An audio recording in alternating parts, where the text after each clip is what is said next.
Good evening, students. Welcome to 6th standard social class. Students, last class we started second term portions in history. First lesson, Vedic culture in North India and Megalithic culture in South India. The same lesson we are going to continue now also. Okay. Vedic culture, polity and society. The Rig Vedic polity was kinship based. Kinship means if the father was a king, after the father, the son. After the son, the grandson. Like this, no, the same family, generation after generation comes, no, that is called kinship based. Kula. Kula clan was the basic unit of the polity. It was under a head called Kulabadi. The head of the Kula called Kulabadi. Several families joined together to form a grama. Several families, already we know. Now also we are living like this, no? Several families join together to form a grama. Grama means village. Grama was headed by Gramani. The head of the village or head of the grama was called Gramani. A group of villages was called Vis, a clan, and was headed by Vishayapadi. Vishayapadi. Rajan was the head of the Jana tribe people. Okay. And he was addressed as Janashio Koba, guardian of the people. There were several tribal kingdoms, Rastras, during Rigvedic period. Bharadas, Mastyas, Puras. Okay. Next one, king. The main responsibility of the Rajan was to protect his tribe. What was the work of the king, children? The main responsibility of the Rajan was to protect his tribe. The people, they protect the people. Okay. His powers were limited by tribal assemblies, namely Vidhata, Sabha, Samiti, and Ghana. Of these Vidhata, the tribal assembly was the oldest. People gathered in particular place and discuss about the improvement of the village or improvement of the people, what are the plus and minus. So these and all they have to discuss and they will rectify the problem. So that is called assembly, the tribal assembly. That was the oldest one. Okay. Here Sabha. Sabha means a council of elders. A council of elders. So elders people, the experienced people, they form a group that is called Sabha. And Samiti means assembly of people. All people gathered and discussed. Oh, that is called Samiti. Okay. So the king appointed a Prohit. The king appointed a Prohit. Prohit means chief priest. Chief priest to assist him, head of the um, function or anything, no? So chief priest in economic, political and military matters, the king was assisted by the Senani, army chief. Gramani was the leader of the village. Okay. Next one, Bali. Bali. What is the Bali means? A tax consisting of 1 by 6 of the agricultural produce or cattle for a person. Cattle for a person. So, what is the Bali, children? Bali means here Bali was a voluntary contribution of the people to the king. If they cultivated, grains and so many things, no, so the people after the harvest they voluntary, they spontaneously give some grains to the king. That is called Bali. Okay. In the later Vedic period, Bali was treated as tax. So after later Vedic period, the Bali was treated as tax. That means it's a must. to pay for the king, that is called tax, and collected regularly.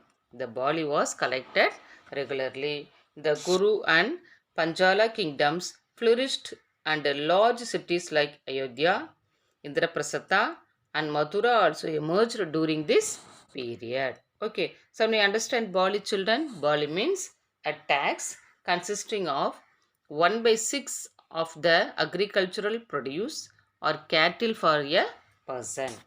Next one, social organization. Social organization. The Vedic family was patriarchal. The Vedic family was patriarchal. The fair completion Aryans distinguished themselves from dark completion non-Aryans whom they called Dashyas. Dashes and Dasas. So they have to keep some rules and regulations. So that is patriarchal. So they divided dark completion and non-Aryans. Okay. Within the early Vedic society, there were three divisions. Tribe, the general public were called Vis, the warrior class was called Kshatriyas, and the priestly class was named Brahmanas. Okay, so there are three divisions: Brahmanas, Vis, and Tri.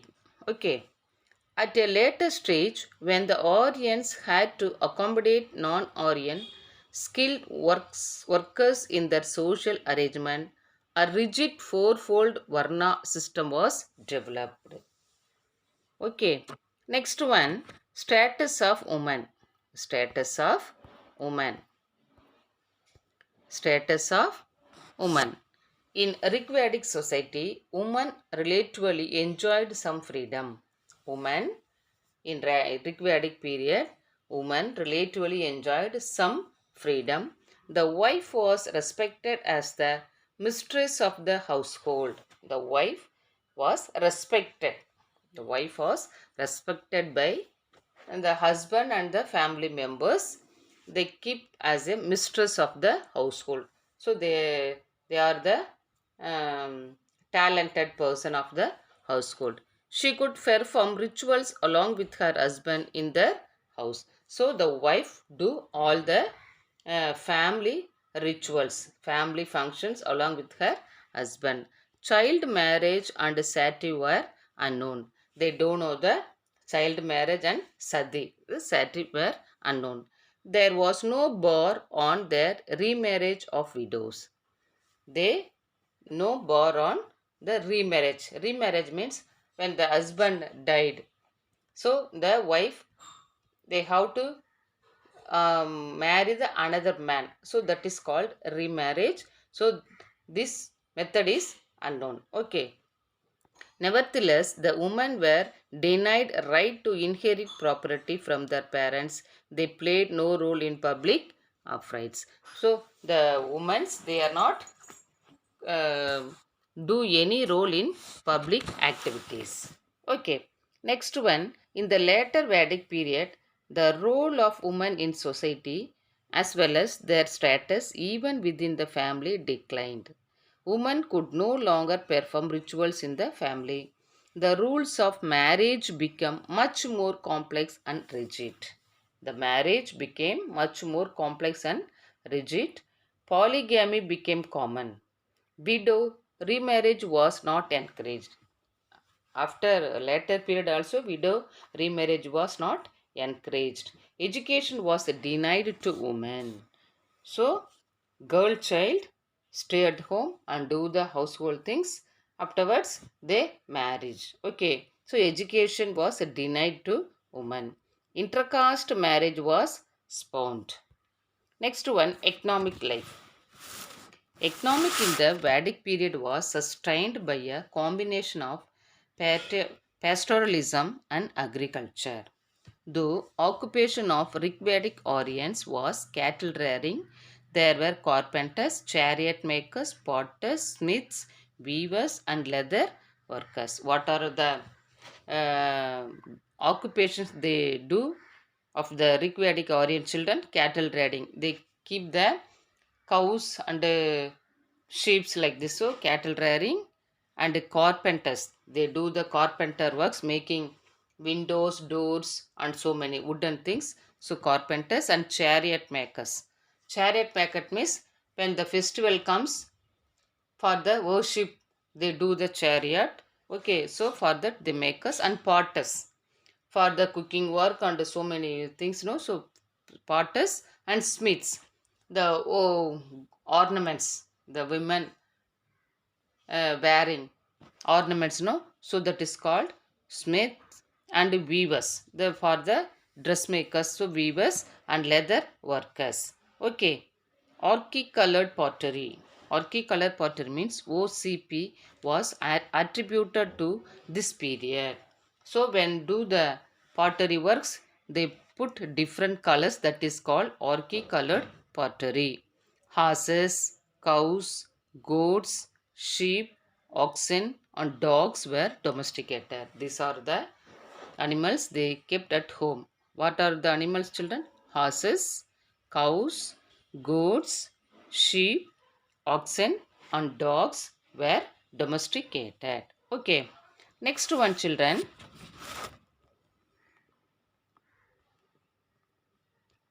Next one, education. Next one, education. Education, Gurukula system of education.